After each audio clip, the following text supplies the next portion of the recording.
Okay, so I thought I had somebody asking me a little bit about how I lay track in a conversation, and I thought, well, maybe more people want to know. And based upon how many people were kind of watching the Lincoln Pin video last night, I thought, well, let's see what we got here.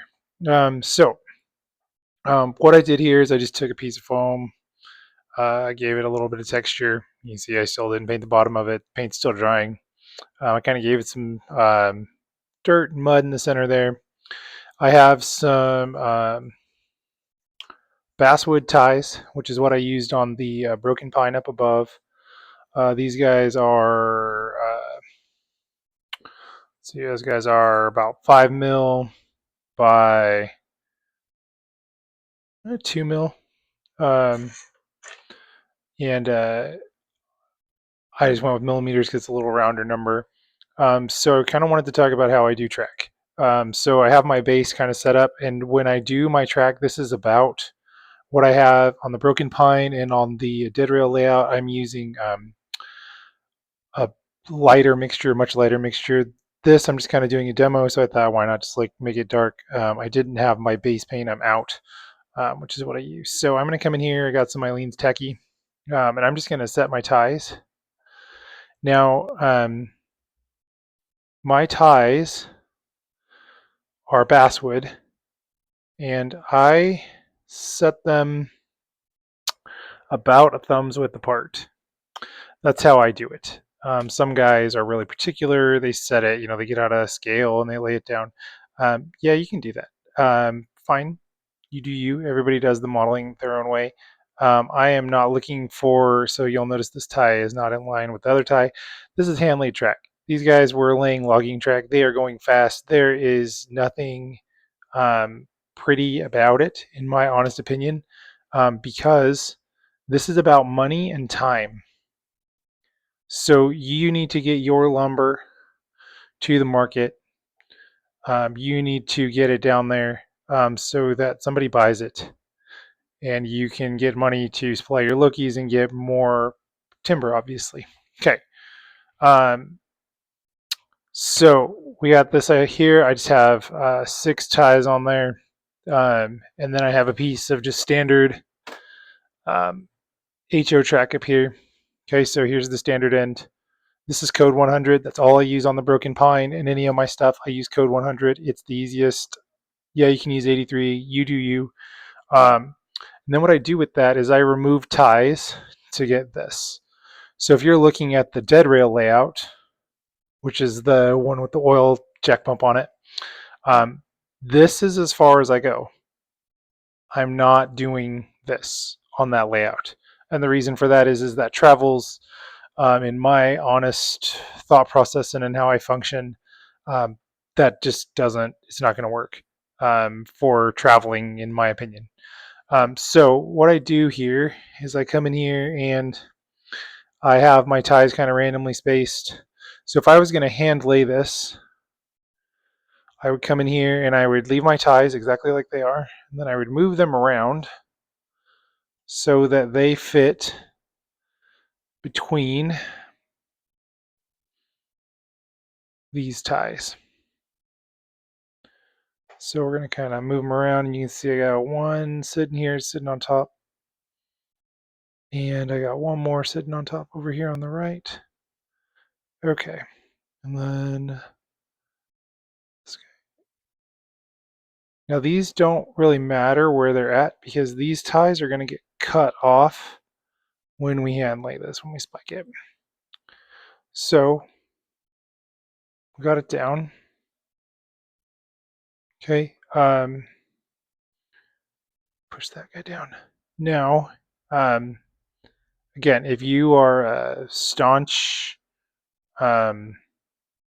believer in handling this, don't look away. Share off into turn off the video, whatever it is that you need to do. So we got our spiking pliers, and I'm just going to go with my spike pliers. And the way the spike pliers work is they have a little groove in them. I don't know if my camera will focus on it. It's got a little groove for the head of the spike. I use long spikes. Everybody's got their own thing. Um, And then I just come in here and I just set. And it's been a long time since I've done this, but we're going to push it down. And I nailed it. Okay, so now I got one in. Now, a lot of guys would tell you, we'll do the inside of the rail next. I do the outside of the same rail in the same tie, or of the opposing rail in the same tie. That's how I start. So those are together. I take my gauge. This is an old brass gauge. I like it. Some guys don't. Just depends on how you like things. And the gauges are set by the code. So the code of the tracks, this is code 100 track. So I got that set. Okay, so that's looking good. We're flowing. I'm going to pause it and I'll do the rest of the outsides really quick. Okay, so we got all my outsides done. We're going to check the gauge of the tracks. So we'll just kind of set our track gauge on there, slide it down. As you're going, you're going to run into some of the spikes that you don't get all the way down. You can adjust that as you go. So what I'm running into is spike heads. And those are on the outside, so I'm not really worried about them. If they were on the inside, I would be worried, again, because your locomotive contacts the inside. So we're good on gauge all the way down, right? And the ties from the HO track help make sure that happens. Okay, so now we need to spike the insides. Now I have guys that, I know guys that do this and they spike every inside tie, which is how I am. I am OCD like that. I like every single spike tie, or every single tie spiked. I know guys that do every third one on the inside. It's whatever you want to do. The biggest thing with the inside ones is that you make sure that you drive the spike all the way down. You do not want the head to stick up because then your locomotive is going to bounce as it goes over it, and your rolling stock will bounce as they go over it. Okay, so we're going to make sure that goes all the way down. And you can see I got a really good clamp on that guy. Okay, and again, because I have a little bit of ADHD there, I'm going to make sure that's all good. Okay, and then I'm going to spike the insides. Okay, so we're back. Got everything in. I'm just going along here and I'm pushing down my spikes.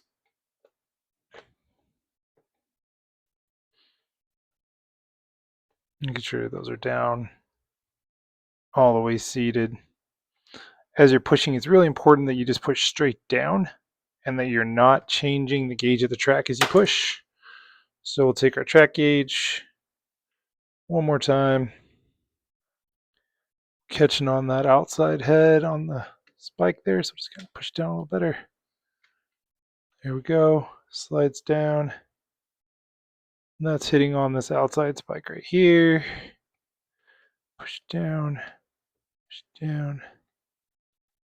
There we go. Okay, and so we got it. Okay, so that's how I do it.